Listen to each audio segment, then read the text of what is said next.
Welcome to the Reality Revolution. I'm your host, Brian Scott. Just sit right back and enjoy this fabulous sleep story. Sometimes the best way to fall asleep is to a fantastic story. A tale of starseed trees creating a new planet. Once they had been human. Now they shared a remarkable destiny on an incredible new planet. Take a moment and get comfortable in your bed, adjusting your sheets and pillow. Relax and take a deep, conscious breath, letting go any tensions that you've carried with you from the day. For a moment, release any concerns you might be carrying from your day. Gently place them outside of the room. This is your time to sleep and recharge. Consciously relax each and every part of your body as you sit there. Relax your feet, your ankles, calves. Relax your knees, thighs, quads, and hamstrings.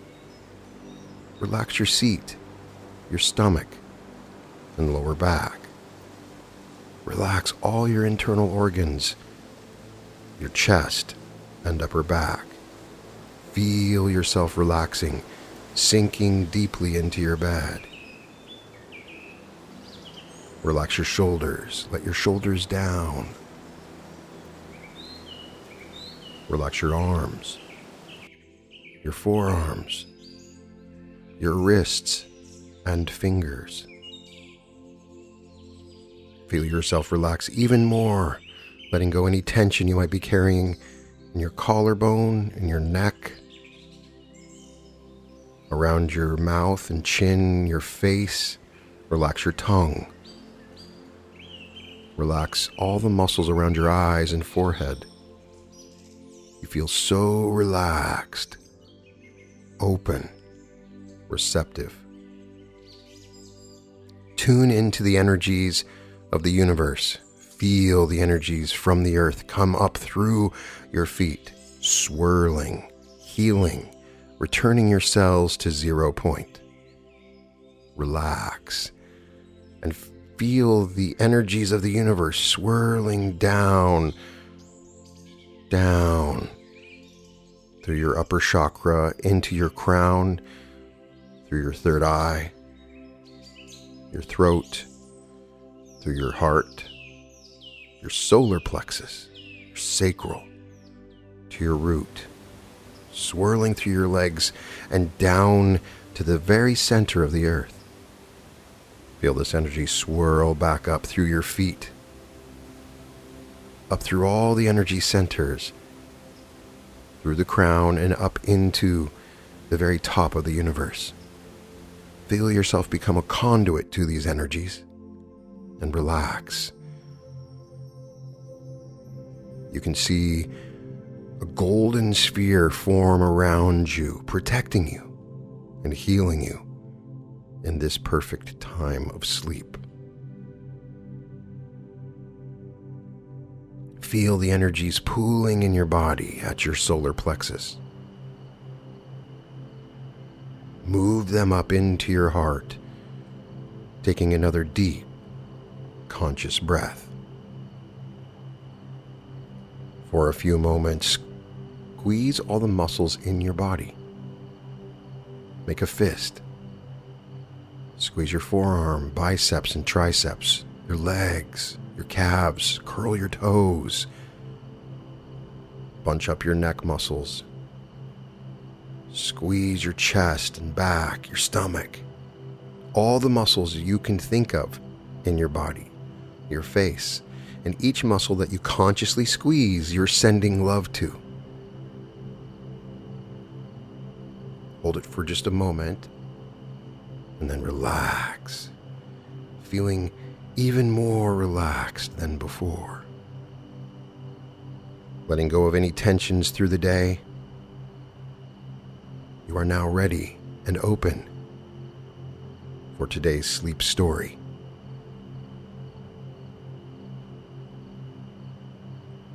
The Imitation of Earth by James Stamers. He was in some dark, moving medium, which pressed him gently and released him, and pressed against him again with irregular rhythm. He could not feel his hands. He could not feel any part of his body, except a sort of itching in his calf. He thrust downward to relieve this mild irritation, and surprisingly seemed to rise up. He seemed to be alive. He had no idea where, or even when, or whether these were valid questions, for the ship had been entering hyper-spacetime when they hit the asteroid belt. Warps and elongations took place in hyper-spacetime. Perhaps he was now a hyper-spaceman. He could recall his name. It was John Shepard. He could remember objective events, such as Dr. Adelitka Wynne creating a scene in the Mars terminal bar. Her sociology was better than her sense, as she accused him of making a pass at her. He would have liked to, perhaps, but ship's etiquette said, "Crew's date, captain's wait, space is not the place." He and she had been the last alive, and the last image he had seen on the screen had been a son. Whose son, which son, and where were just uninformed speculations. But he was alive and conscious of himself, and he was buried deep in something. He tried to define his feelings. The alternating pressure of the darkness felt only in one spot, in the area of his heart, about the size of a small bean. The occasional itching came from below this. He thrust again and again, rose upward. Yet he had no heart, or no sense of hearing, for he could hear no sound of pumping. After several years in space, he was only too familiar with the sound of his own blood circulating in his veins. The voids of space turned men into especially noisy bodily orchestras. There was none of that now. He thought of himself as having the shape of a man, but perhaps that was just habit. The only area he could in fact feel was the bean, slightly higher than his middle, and a column, perhaps attaching him to the bean, and this itching down below in what seemed to be one doubled up leg. He thrust again and again, rising higher each time. There was nothing else to do. He never felt tired. He never felt anything except the itching. Eventually, he felt a slackening on the upward pressure. He had kicked with his one leg, risen, and found no resistance. Warmth played over him, and he uncurled his head. So he had a head. Habit had accustomed him to seeing with his eyes from one set focal point. It was some time before he found he could see in a general way from any point on his exposed surface. He could even see parts of himself where the edges doubled over. It was like being able to run around a large gallery on the top of a dome, looking out at the view, and yet being the entire dome. He was green. He looked down beneath him and saw a long green pillar, tubular and shiny, rising out of a brown background. He could still feel the beating pressure down below. It struck him that he was a plant growing from seed, which presumably his liquefied, atomized, or dissolved body had provided, and emerging on the surface of a planet. Immediately overhead, a bright orange satellite swung through a brilliant yellow and white sky.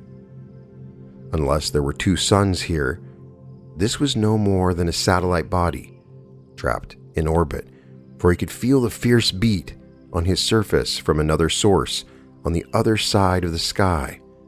This was a vast, fiery globe traveling at immense speed. He felt a vigorous thrusting inside his structure as he expanded, but darkness rushed up from the bottom of the pit in which he stood, and cloud came in to mask the sky. The general inference was that he was on a very warm planet around which the bright orange satellite swung, and that both were circling the hot sun at a speed far exceeding that of Mercury. Naturally, that was only a subjective impression, but the little he had seen did not suggest any system he had ever heard of. He curled up. Each time the sun went past, he grew further out toward the edge of the pit. He branched and clung to the earth with subsidiary tendrils. It was exactly as though he were clawing with fingers into the earth, except that he did not remove them, but simply grew on past them. When he reached the top of the pit and accustomed his seeing to the greater distances now before him, he saw a violently active world of fire and steam. The ultra-rapid rotation of this planet made day and night into the flickering of a primitive film. Mountains of earth were raised up, broke off, and shattered. Remote volcanoes fizzed into action briefly like fireworks and faded, their tremendous display spent. Whole swamps heaved and moved with internal motion. He became big enough to be able to lose a side creeper without giving it a thought. He felt no pain. There were advantages in being a plant, and particularly in being an apparently highly active creeper. He could see from any point in his enormous network. He could organize races between his outlying tendrils. He found that the orange satellite exerted quite a strong pull on his internal sap system, which was not unpleasant. The first sign of life other than himself oddly came up from a neighboring pit. It lay within the area he had grown over, but he had never bothered to send down shoots and side creepers into it. It was a peculiar sensation to recognize Dr. Adelitka Wynn. He sent out a sly route and detected that she was a bulb formation. Her indignation was transmitted violently along the ground in a series of sharp shocks. They stood in tall sheaves of broad-bladed grass which rustled in the wind. He found it was intelligible, though of a different timber than the deep, rough scraping he made with his own hairy leaves. "Kindly keep to yourself," she said in effect. Her leaves had a high hissing note. He marveled that she had managed to retain the same unpleasant approach to life. It was objectionable again when she had filled her pit and found she could not extend onto the flat earth beyond because he had already covered the area. "Come on," he said. "We've got the whole world to ourselves." "I can't," she answered hissingly. "You have spikes on your stems. They'll tear away my leaves." He shut off the sap from a whole subsidiary system, killing it. She spread over his withered shoots and leaves without a sound of acknowledgement. They both developed toward the marshes. As he approached, leaving her slower bulb formation behind, as he raced tendril ahead of tendril down the slope, he saw there were other forms of life in the water. He said nothing, but he quietly doubled his thorns and built up a reserve in his advanced tendrils so that he could rush an armored chute across the ground at high speed, if necessary. The aquatic life moved and died extremely fast. Whole species expanded from a single specimen and for no visible reason extinguished themselves. Life on the planet did not seem to be stable. It was highly experimental. He had been down at the marsh for some time before the first crab-like object came into existence and began to leave the water in fitful dashes. He gave an early dose of his thorns. Thereafter, it left him alone. The former Dr. Adelitka Wynne, however, approached the marsh without looking. He watched with satisfaction. She was a golden brown and tender green, and highly succulent, apparently to the crab tribe. She cried for help. They were, after all, the only two of human origin on the planet. So he put his reserve to work and sent an armored set of chutes racing across the ground as a barrier between her and the marsh. The crab tribes retreated. "Thank you," she said, regenerating her clipped stems. "That's the first time you've ever said that," he said hoarsely. "I'm sorry, I'm really glad you're here." "How glad?" "This is a most peculiar world," she said, changing the subject. "I don't recognize it at all."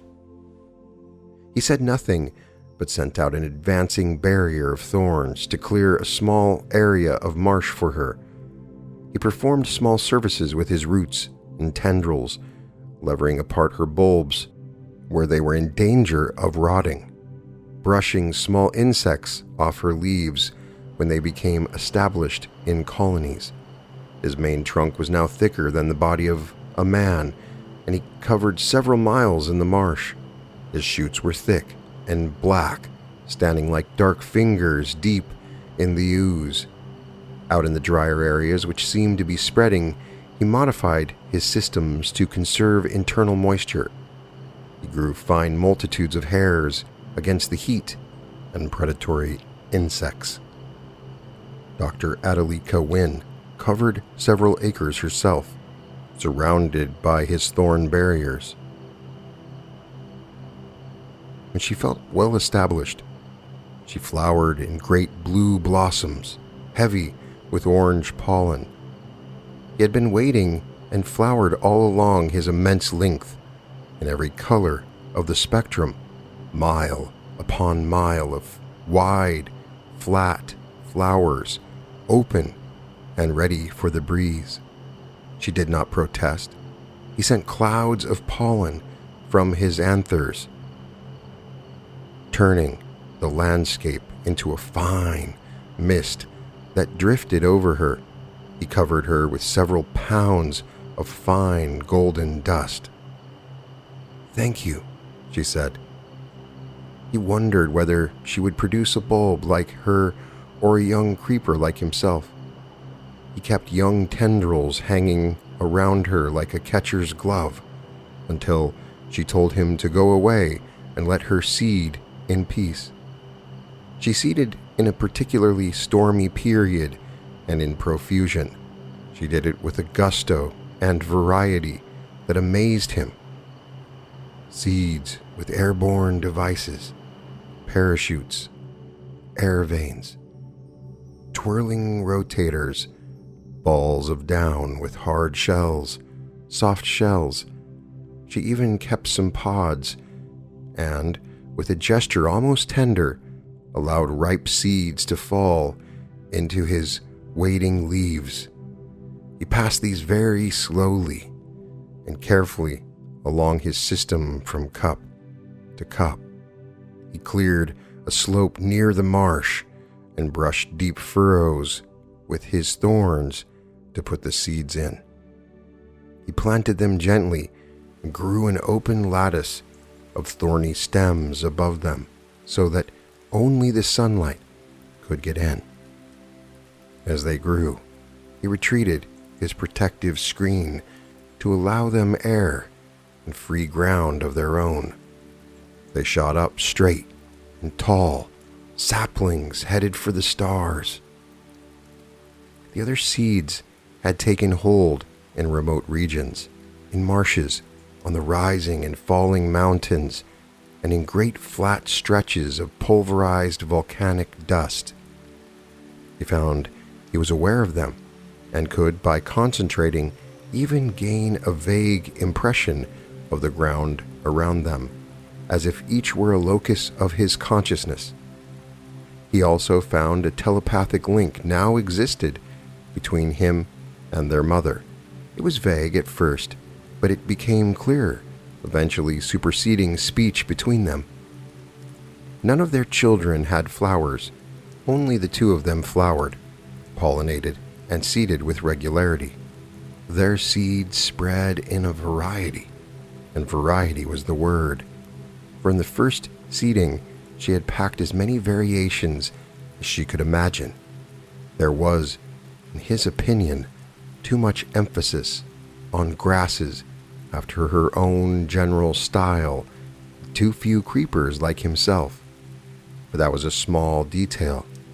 The original form did not last long in any case. Some of his seedlings had been enclosed by the rising marshes and were now more comfortable underwater than above. A few wilder members even retained a measure of mobility and spent their lives floating from place to place. He did not entirely approve of this, but as the marshes grew under the constant rain and acquired an unpalatable saltiness so that they were virtually seas, he saw the sense of this development. He now covered by himself and, in proxy through his seeds, almost the entire land area of the planet. She extended just as far. They came to a working agreement to leave certain areas primarily for the grass-like progeny and others for his more tree-like seedlings. The global view led them both to consider the same experiment. There were occasional worms and crab-like creatures, minute bodies floating with his somewhat gypsy water seedlings, but they and their own seeds were the only significant forms of life on their planet. "Shall we see what we can evolve?" he suggested. "I had that thought myself," she answered. "At least we know the end product. It seems unlikely now, but man must have come from much this environment on Earth." "Very well. Where shall we start?" "I have some enterprising water plants," he said diffidently. "We have." It was an ambitious program, but on the other hand, life on Earth had presumably also developed against all probabilities. Here on their planet, they could provide continual, intelligent guidance. They went out into their water plants and sensed through their miles of sensory surfaces the most favorable areas of the planet. They encouraged the water plants to breed, crossbreed, and extend. They fed fractional parts of themselves to each other, loaded certain areas with nutrient life, encouraged mobility. Great continental areas rose and sank. Generation after generation was rapidly produced and as rapidly developed and died. The planet was littered with the remains of unsuccessful experiment, but mainly by concentration on iron-rich diets and localizing their sight perceptions repeatedly in one particular part of their species, they produced plants which no longer responded to them. They had separate existence of their own. At last, they managed to lure repeated generations out of the water and onto the land. They had the advantage not of merely controlling the environment, but of being the environment. Subject to the violence of volcanoes and the endless shifting of the planet's crust, aberrations in the plane of rotation, and rapid changes of climate, as ice mounted and retreated and heat waxed and waned, within these limits they could and did make arbitrary decisions. By withdrawing from an area, either of them could create a desert. By doubling their rate of growth in a local tributary of themselves, they could create a forest. Their descendant seeds were as much a part of themselves as the original trunks. In fact, they rarely distinguished between that original growth and later developments. It came as quite a surprise to them both to find there was not much left of the first bulb clusters and the first sprawling creeper. Once they had induced the more or less fishes to leave the water, progress was rapid. There was never difficulty quite as great as that again.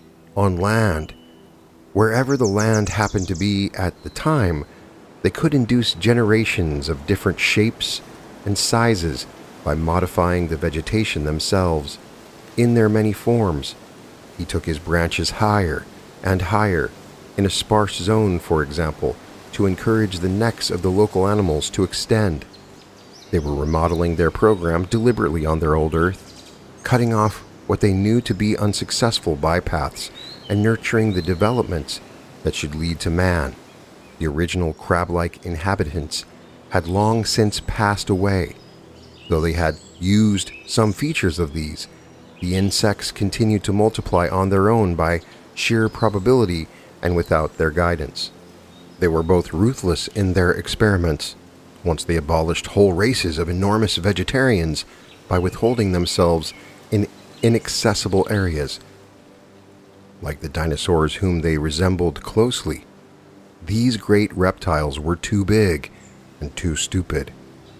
She blamed him for having allowed them to feed too many generations on too highly radioactive parts of themselves. "I can't be everywhere at once all the time," he said. To annoy her, and because he had been a space captain, he encouraged an entirely abortive series of flying reptiles. His excuse was true. By exerting his consciousness to its maximum, he could be aware of almost all the planets simultaneously, but this awareness lacked intensity and definition. The comfortable maximum for concentration was about 100 square miles. If he focused his attention within a square mile, his roots and trunks and branches hissed with massive life and rapidly propagating themselves into a thick jungle. This in turn multiplied the surface areas and diffused his attention. There was a lot going on in the undergrowth that they had both missed. They almost missed their ultimate triumph. The satellite of their planet had cooled. The sun around which they swung was shielded by thick banks of the carbon dioxide they breathed off from their myriad bodies. They had stabilized most of the animals. Despite the repeated cataclysms, they had arrived at descendants who could flower just as they themselves originally had flowered. As a matter of fact, he was quite deeply taken with an offshoot wood of flowering trees. In the guise of honeysuckle, he spent most of his time wooing tenderly round their trunks to the fury of her grasses and the lashing of her reeds. An object that was a rudimentary improvement on an ape came shambling into the wood where he was and quite idiotically tore off some of his prettier flowers. On checking, he found there were several varieties of this object in various parts of the planet. None appeared any better than this brute, who whizzed through the trees and bred and died in a flicker of time. "He'll never last," he said to her. "His metabolism burns out before he has time to do anything." "He'll reproduce all the faster," she answered, "and leave those trees alone. At your age, really." She was right about the prototype brute. Never in their experiments had they produced a creature that was so active. They had raised animals that bred much faster, but none that bred at a reasonable pace, and also kept flashing about the planet in a restless motion. They had to litter the ground with suitable seeds before the humanoids stopped long enough in one spot to try planting for themselves. And even then, the idea did not take root for many, many generations. But here and there at last, they had the beginnings of a culture and the beginnings of speech. The telepathic content of the humanoid speech was intelligible to them, though not apparently intelligible to the humanoids themselves. They concentrated on the temperate zones, where they could most easily encourage the humanoids to stand still from generation to generation. The humanoid dwellings flickered into existence and decayed too rapidly for any reliable observations until several tribes of them took to using stone for building materials. "Well," he said thankfully, "at last I can tell where they are without dashing from branch to branch, like one of your monkeys." He still did not believe her monkey experiments had much to do with it. Secretly, he suspected she had encouraged that development to annoy him by putting multitudes in his hair, so to speak. It was just and proper, therefore, that the humanoids trampled all over her grasslands by preference. It was in this mood that he created cool groves of tall trees and concentrated in them thoughts of love and pleasure. The humanoids took the hint remarkably quickly. He had many happy generations encouraging the humanoids to sport in his groves. She was furious, but trees were his province, and there was nothing she could do about it. "You're debasing them," she complained. "They're enjoying themselves, aren't they? Voyeur?" Well, he frankly enjoyed the swift rush of little pink bodies in and out of the groves. He was sorry when she succeeded in countering with a sterner line of thought, bred out of her deserts and thin-grassed mountains, where she was full of thought, of privacy and continence, and wonder and the stars. When he could, he made life uncomfortable for these higher-minded generations. He was never slow to create sybaritic and sensual surroundings to knock them off their mental perches. In one group of islands, which she could not reach because his pines starved out her seeds before they had a chance to establish, he had a series of permanent statues erected to himself by the humanoids, and he had frank and open worship. He considered it very proper. He maintained a cool and bracing temperature in the trees around the sandy shores. He had passed through 400 or 500 generations of giant redwoods before the little humanoids established themselves in the cities across the planet. Many of their activities were too fast for him to perceive, but he could contemplate their cities. These were temporary structures on the scale of the thrusting growth he felt in one of his redwoods. Still, to these dizzy little humanoids, no doubt the cities lasted long enough. It was rare now for him to pick up a humanoid thought. Unlike their first models, the present generations thought at the high speed which characterized their entire life. A blurred flicker of an impression to him was apparently the whole life's output of one of her contemplatives sitting in a cave until he fell to pieces and was whizzed away. The pink varieties no longer worshipped him, save fitfully, but he still had a pleasant range of warmer-colored humanoids whom he could tempt into an orgy. This kept him deep in the forests on the central belt of the planet. She signaled to him from across the main ocean. He transferred his consciousness to join her on the edge of one of her wide prairies. "I think we've done very well," she said. "Surely you didn't call me all the way here just to say that." "Yes, it really is Earth-like, isn't it? I felt it was about time you congratulated me." He thought back. "I don't remember now," he said, "but it seems to be roughly similar." "Roughly? After all this time, you dare to suggest I have only achieved a rough similarity? I was a trained sociologist. Kindly remember, it is exactly like Earth." He looked patiently up at the satellite and the stars. She was detailing the achievement interminably. "It's very difficult to tell," he said, interrupting her. "Our time scale is quite different from what it was on Earth. These humanoids of ours breed and die like ephemerids." She rustled impatiently. "If you took trouble to examine the species from their time scale, you would find it is precisely the same as Earth time to them." "Is it? Very well, I believe you. We have created an exact duplicate of the other Earth. Congratulations." "You're just agreeing without proof. I have evidence to show the sociology is a detailed replica. These humanoids are repeating human history exactly as we knew it. One of our ivory shoots even reported a tombstone marked "Killed in the Battle of Bunker Hill, June 17th, 1775. "Now you're exaggerating," he said. "How could they possibly duplicate a time system that applied on the other Earth?" "What other Earth?" she said.